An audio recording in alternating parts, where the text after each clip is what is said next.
From our Stars and Dogs segment, it's time for this week's Star.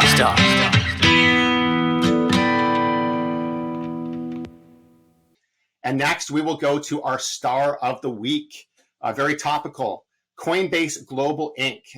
Coin is the symbol, trades on the NASDAQ exchange. So they are a cryptocurrency financial infrastructure company. Essentially, what they do is they provide a crypto trading or exchange platform where individuals can buy and sell cryptocurrencies. The company just IPO'd in 2021 in May at a price of $340.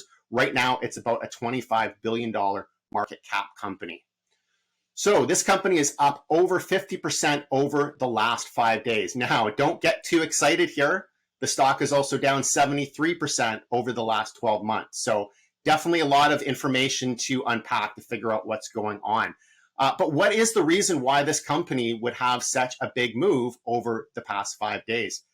Well, certainly it's not the company's financial performance. Now, the Q2 results are actually due out tomorrow on August 9th.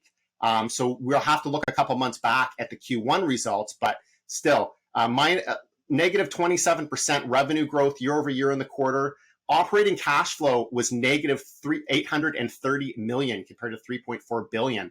Adjusted EPS was almost negative $2 compared to positive $3.80. Now, there's a lot of noise in these figures, just the way that they report their financials, almost like a bank.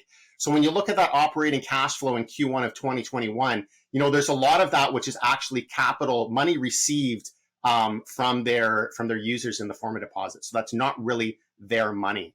But what is then? It's certainly not the financial results. So what is it that has driven the stock 50% in the last 5 days?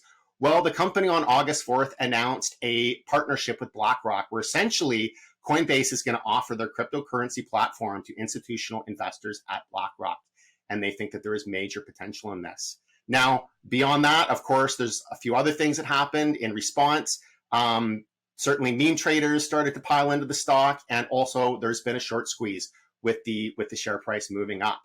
So does this mean that the company is a buy at the current price? Well, I would say no. For us, the fundamentals have deteriorated. Over $800 million cash burn in the quarter. So that's a lot of money that they're burning through. They cannot keep that up. It is not sustainable. They have $3.3 billion in debt and no current operating cash flow. If you are to look at the company's balance sheet, you're going to see a big cash balance of about $6.7 billion.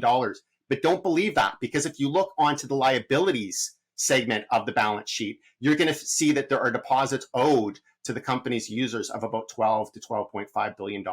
So this is not cash flow. This is not a cash balance that they're able to use to pay off their debt. Now, the big potential here is in the deal with BlackRock. And I think that likely there is probably some big potential there. But ultimately, we need to see concrete results. And it's still speculation until we see that. The results are due out tomorrow, August 9th. We can take another look. But right now, certainly, it looks highly speculative, high risk. We're not buyers. And that's all I have to say about that.